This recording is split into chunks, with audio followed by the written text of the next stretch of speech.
Wizards of the Coast did more than just reveal spoilers for FallOut, the new Commander Deck series releasing March of 2024.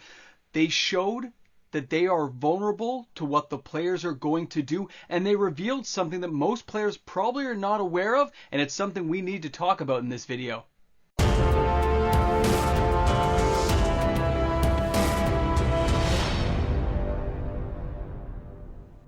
If you ever wanted a greater indication that Wizards of the Coast is worried about the choices they've made and how the players are going to receive the products and the game going forward, I think you're going to really get a kick out of today's video because in my opinion, it's really obvious here. Welcome back everyone. MTG Moxman here, and thank you again for hanging out with me on my channel today. If you enjoyed today's content, please consider liking and subscribing to the channel. I upload content every single day of the week, and every new subscriber is helping us get closer to the 20,000 subscriber goal, guys. Thanks again to everyone who's taking the time to make it happen. And of course, we'll have the 20K party as soon as we reach that goal. It's going to be epic, and everyone is invited. So, FallOut, Commander Deck series coming March of 2024. The excitement is starting to build. You may ask, how can you even tell? Well, the spoilers dropped and everything went flaming buzz and everyone was great. But let's forget the regular Magic players and just the focus on the fans of FallOut. This IP has a long history. It's got a great lore, and if you're looking for a good video on this to watch, go check out MTG Historian's video. He did a great job on it. You guys will love it. Go check it out. Now, when you're talking about FallOut though, and the fact it has a large audience, lots of players have enjoyed it. I have friends who have not played Magic. These are older friends of mine, 50s and 60s. And when I reached out and just said, what did you think of the FallOut spoilers today? Do you know what they told me? I already ordered the deck series. I've already ordered all 4. I'm like, you what? They already ordered it. That tells you something. These people are in their 50s and 60s, and they all bought it, and they're different people who do not know each other. They're just friends of mine around the country and around the world, some in Canada, some in the US. And each one gave me the same answer when I sent out that email. Oh, I already ordered it. Amazon. So think about that for a second. You have a product that's going to be popular. Players are going to want to buy the product. Look at Warhammer 40K. Very well received, multiple printings. Look at Lord of the Rings Commander Deck series. Everyone loved it, had a great time, reprintings. Doctor Who is in the same path. It's a Universes Beyond product that everyone's enjoying and having a fun time with. And yes, timey-wimey selling the best, it's great. Hard to use, but great. But it's popular. It's doing well. Wizards of the Coast seems to be on a roll, right? The boulders rolling down the hill. Indiana Jones is running away saying, what's going to happen next? And he's terrified because that boulder is getting closer. But that's a lot of money coming Wizards of the Coast and Hasbro's way. So if you take a look at the other products, though, Warhammer 40K, quite expensive. Probably had a higher IP licensing. Lord of the Rings, same thing. You know, okay. Doctor Who. And now we get to what we're talking about, which is FallOut. Let me share something with you. Take a look at this, guys. If you go ahead right now and you go on Amazon.com, here are the FallOut Commander Deck series. $40, 45, 45, 45, okay? Now, take another look here, and you can see you can buy the complete set for $164, okay? So you've already got it up. It's ready to go. People are buying it. And I realized when you look at that price of $164, that's US, but that's about $200 Canadian. That means these decks are going to be between $50 to $60. Is what they should be.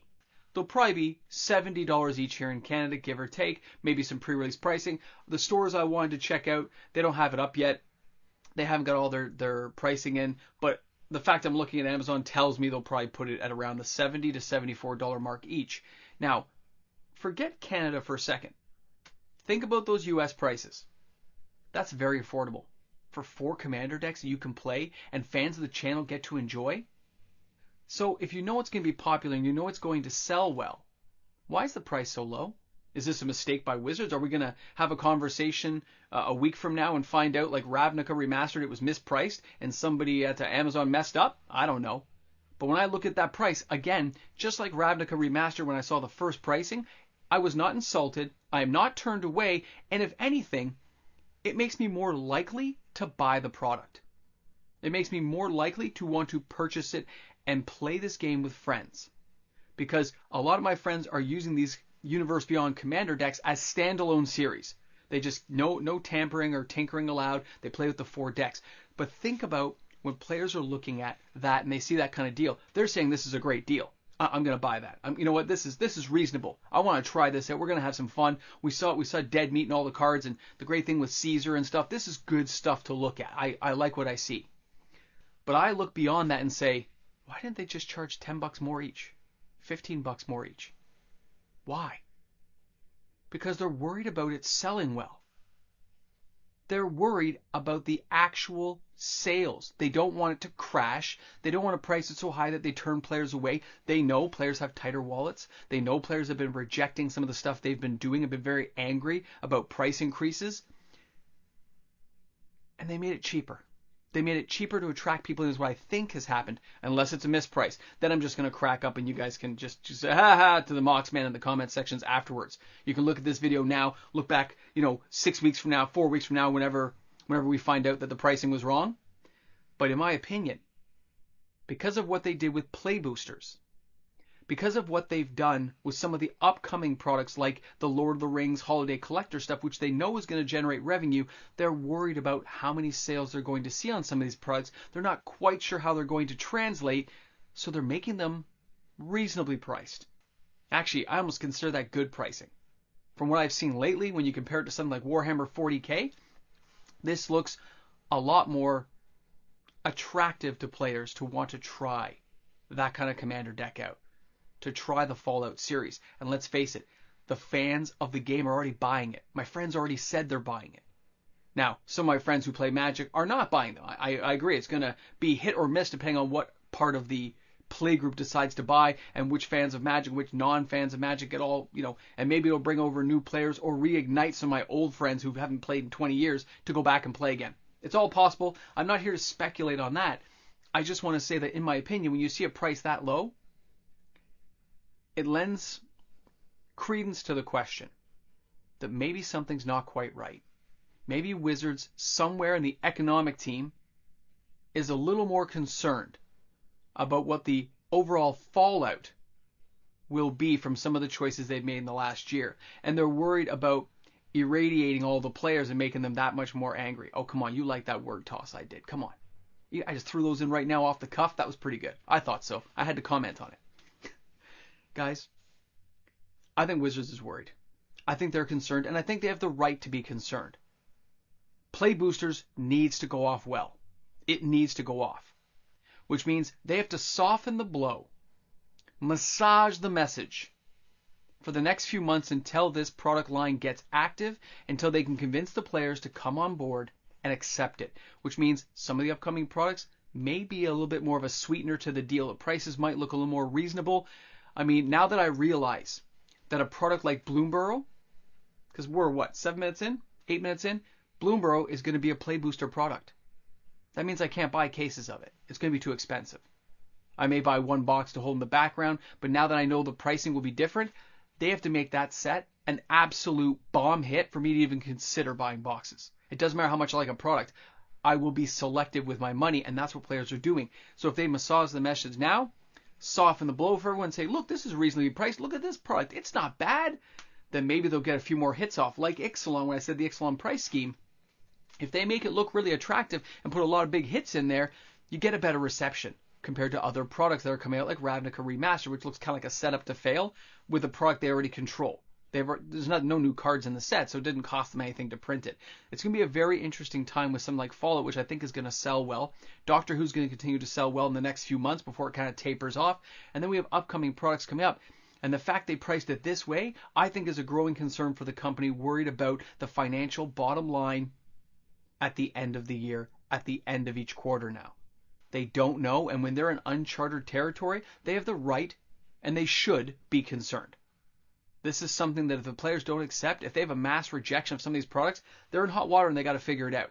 So I think they're just taking the easy road by making some soft blows, good marketing, good lineup, some great spoilers. I mean, those cards look fantastic, that we are going to see something very unique from the product, and at a price point, players are not afraid to take a stab at, and that's a big thing.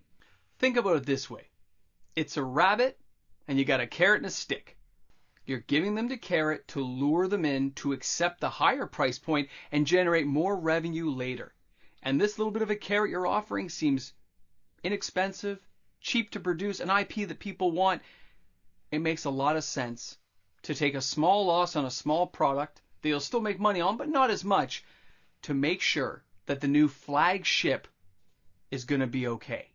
That the revenue generated from play boosters and upcoming products becomes more acceptable by small losses in smaller market areas, that they can afford to reduce prices, or at least apparently reduce a price that doesn't look too offensive to the players.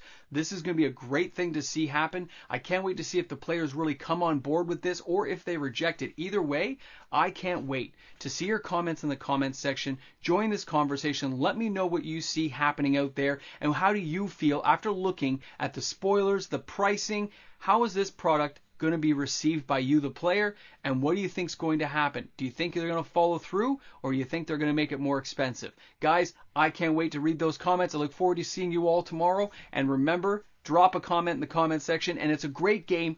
Always bring a friend to Magic.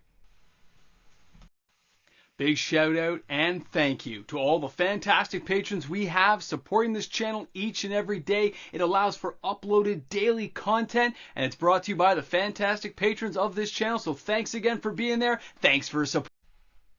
Welcome back to the Ramble Jamble. Welcome to the after credits party that you're all invited to, brought to you by the patrons, supporters, viewers of this channel, and of course MTG Moxman himself. Glad you guys are all here. We're gonna complain today. We're gonna gripe. We're gonna kvetch.